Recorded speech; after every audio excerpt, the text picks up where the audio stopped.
오늘은 잠언필사 58일차가 되는 날입니다. 오늘 58일차에는 의로운 수단을 통해 얻어지는 결과라는 제목이 있습니다. 드디어 잠언 21장으로 들어가도록 하겠습니다. 잠언 21장 1절부터 오늘은 10절까지 329경구부터 338경구까지입니다.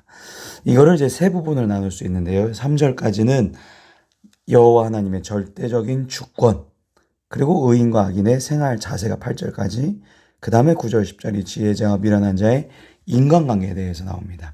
사실은 이 1절부터 10절까지가 내용이 거의 이제 일맥상통합니다. 하지만 여러 가지 측면을 통해서 보고 있는 부분 한번 다시 보시도록 하겠습니다. 잠언 21장 1절에 보시면 왕의 마음이 여호와의 손에 있음이 마치 봇물과 같아서 그가 임의로 인도하신다. 오늘 컨셉을 보시면 하나님이 인도하시는 거, 그리고 악인이 끌어가는 거, 이렇게 두 가지로 보시면 됩니다. 하나님이 인도하시는 거 보시면 거기에 여호와의 손이 나옵니다. 여호와의 손.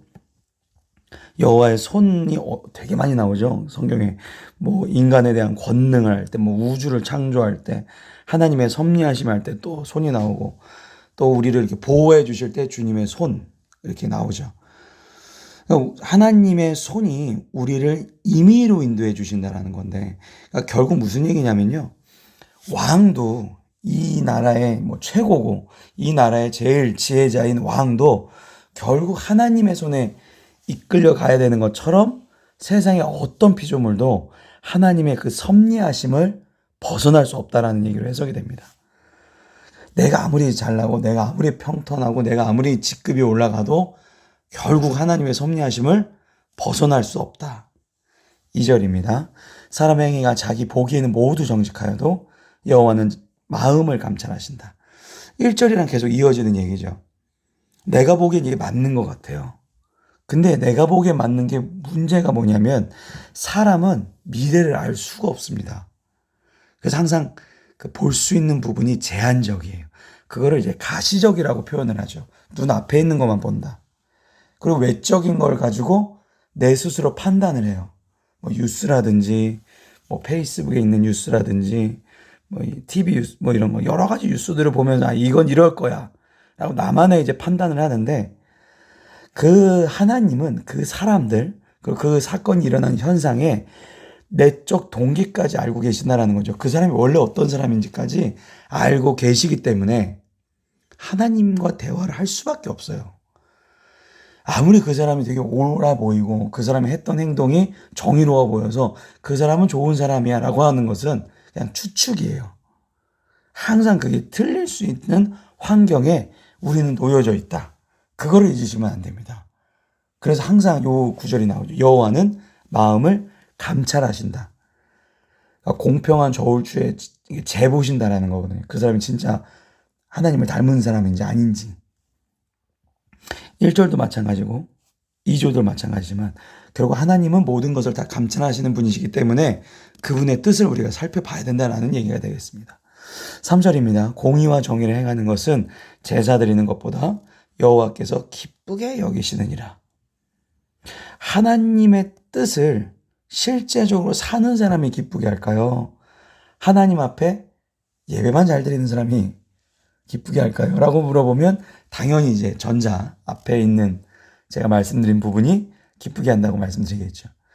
하나님의 뜻을 기쁘게 하는 사람이 삶으로 잘 살면 예배도 잘 드립니다. 그래도 그 예배도 형식적인 예배가 아니라 한 번 드릴 때마다 되게 간절하게 드릴 수 있겠죠.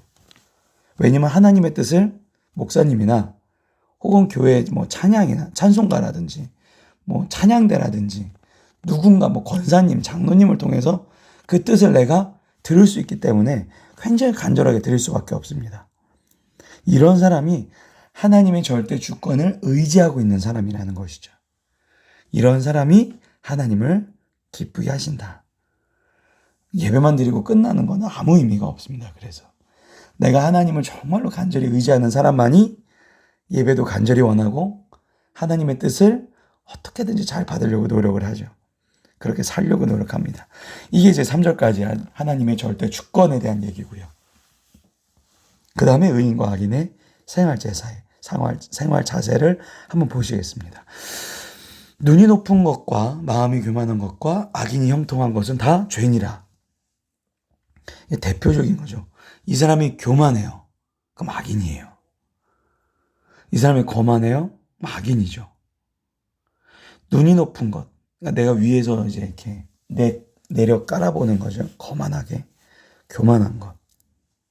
그러니까 악인에 갈 수 있는 가능성이 있다는 게 뭐냐면, 악인으로서 뭐 내가 목표를 어느 순간 달성을 했어요. 하나님 뜻이 무슨 소용이냐. 내 인생에 경험이 있는데, 순간적으로 그 목표가 만약에 달성되더라도 그게 죄가 된다는 얘기가 됩니다. 내 인생에 목표가 있잖아요. 뭐 통장에 몇 억, 아니면 우리 자녀가 무슨 뭐 과장, 부장, 뭐 사장, 이게 목표가 될 수가 있는데, 그걸 달성을 해도 그게 죄라는 것이죠. 죄라고 한다는 것은 하타라고 말씀드렸습니다. 하나님의 이 사람에 대한 계획에서 벗어나 있는 거. 5절 보시면 이게 좀 더 정확하게 나옵니다. 부지런한 자의 경영은 풍부함에 이를 것이나 조급한 자는 궁핍함에 이를 따름이니라. 그러니까 목표가 4절을 보시면 목표가 뭐 그냥 아까도 말씀드린 뭐 사장이라든지 돈을 얼마 모으는 거, 재물에 모으는 것에 눈이 어두우면 조급해요. 내가 진급 못하면 어떡하지? 누락되면 어떡하지?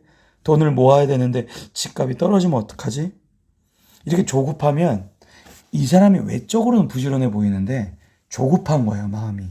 하나님의 뜻을 듣지 않습니다. 그냥 급한 거예요. 급하면 내 생각대로 해요. 근데 여기 5절 맨 앞에 부지런한 자가 어떤 자냐면요, 막 몸을 열심히 움직이는 부지런한 자가 뭐 그럴 수도 있겠어요. 근데 제일 중요한 건 이런 거죠. 내가 교회 가는 거 이거 보통 힘든 일 아니죠. 교회 예배당 가서 지금 시기엔 마스크도 써야 되고 내가 막 관리도 해야 되고 성경책 펴야 되고 이걸 또 잠언 필사를 매일매일 이것도 틀어서 들어야 되고, 되게 부지런하지 않으면 어려운 일들이죠. 그런데 이 부지런함이 결국 뭐다? 결국 아까 3절에 나왔던 그 간절함이라는 거예요. 하나님이 다 알고 계시기 때문에 하나님의 뜻을 내가 받아야지라고 마음을 먹는 그 부지런함이 나에게 풍부함도 이르게 할 수 있다는 것입니다. 항상 제가 말씀드리지만 결단이 중요한 것이죠. 그래서 6절에 보시면 그걸 또 구체적으로 표현합니다. 속이는 말로 재물을 모으는 것은 죽음을 구하는 것이라 곧 불려다니는 안개. 그러니까 안개는 항상 성경에 안개가 나올 때는 헛되고 정말 아무 의미 없는 그런 것들. 그러니까 지금 계속 잠언에서 오늘 부분은 이 얘기를 하는 거예요. 잠시 동안의 형통을 원해?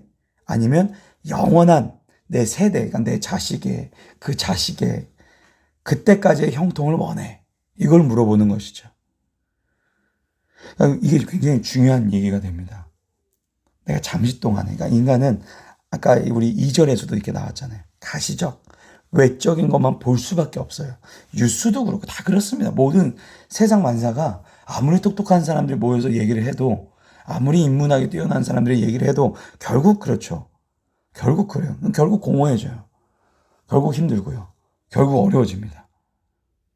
그러니까 내가 지금 어떤 걸 보고 있느냐, 내가 지금 어떤 걸 바라보고 있느냐, 어떤 게 목표냐, 어떤 게 내 가치관이냐, 그거에 따라서 내 인생에 하나님을 간절히 원하게 되는지, 내 자신에게 간절히 뭔가를 요구하는지, 이게 이제 차이가 난다는 것입니다.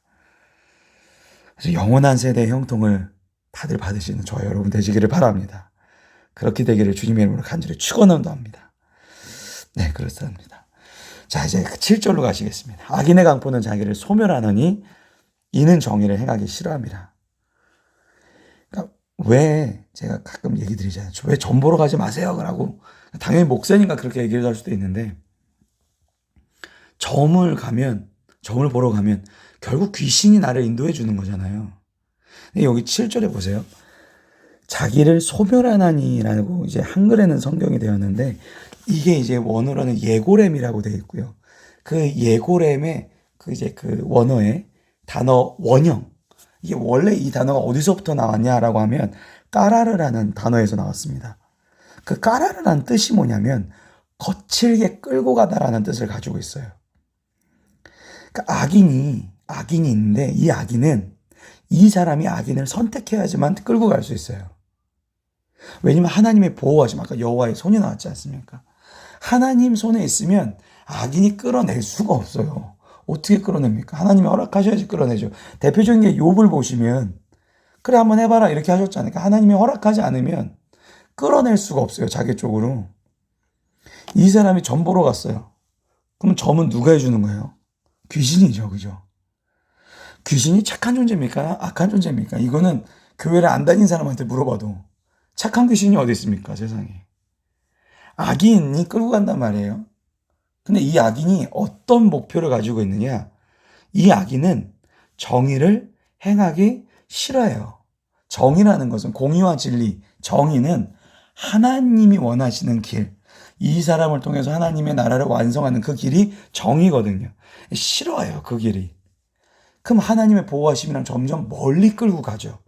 그런데 이 사람이 안 끌고 올 수 있으니까 이 사람에게 뭘 던져줘요? 선악과를 던져주는 거예요. 먹음직도 하고 보암직한 것들을 던져줍니다. 괜찮잖아 이거. 빨리 와서 물어. 그럼 그 순간 어떻게 됩니까? 그 사람은 파멸의 장소로 계속적으로 간다는 것이죠. 그러니까 신앙은 이렇게 생각하시면 됩니다. 우리가 교회 왜 다니느냐? 오늘 말씀만 잘 들어보시면 내가 왜 하나님의 뜻을 순종해야 되는지. 아마 뉴스에 막 이상한 교회 나오고 이상한 목사 뉴스 나왔다고 뭐 코로나가 뭐 갑자기 교회에서 생겨난 것도 아닌데 막 코로나가 교회에서 퍼졌다고. 물론 그 교회가 문제가 있겠죠. 그렇다고 해서 그런 뉴스 보고 나 교회 안 갈래. 교회는 이제 안 믿어. 5만 교회 중에 한두 교회 보고 안 갈래. 그러면 그냥 파멸의 장소로 가는 게 항상 악인은 그렇게 계획을 짭니다. 그래서 예수를 잘 믿는 사람들, 그 사람들의 어느 순간에 트라우마를, 어느 순간에 약점을 노려서 적재적소에 먹음직도 하고 보암직도 한 선악과 같은 걸 던져놓는단 말이에요. 그럼 그걸 무는 순간 파멸의 장소로 가게 되는 것이죠. 분별을 잘 하시는 게 굉장히 중요하시겠죠. 8절입니다. 죄를 크게 범한 자의 길은 심히 구부러지고 깨끗한 지은 길은 고든이라. 이게 결론이 되겠습니다. 그래서 네, 마지막 오늘 좀 길어져서 죄송합니다. 지혜자와 미련한 자의 인간관계 이제 2절만 보시면 됩니다. 간단합니다. 다투는 여인과 항상 킹집에서 사는 것보다 움막에서 사는 것이 나으니라. 계속 설명을 똑같이 하고 있는 거예요. 아무리 외적인 게 중요해도 더 중요한 게 있어. 너희들 삶에 충족할 수 있는 더 중요한 게 있다. 연예인분들 정말 다 가졌는데, 정치인분들 어느 분들 정말 다 가졌는데 자신의 목숨을 함부로 왜 그럴까요? 정말 중요한 게 없으면 그렇게 될 수밖에 없습니다. 10절 마지막, 악인의 마음은 남의 재앙을 원하나니. 다시 한번 강조하죠. 악인의 마음은 남의 재앙을 원하나니 그 이웃도 그 앞에서 은혜를 입지 못하느니라. 오늘도 이 말씀을 통해서 더욱더 간절히 말씀을 사모하시는, 여러분의 향하신 하나님의 말씀을 사모하시는 저와 여러분 되시기를 바랍니다. 윤여한 목사였습니다.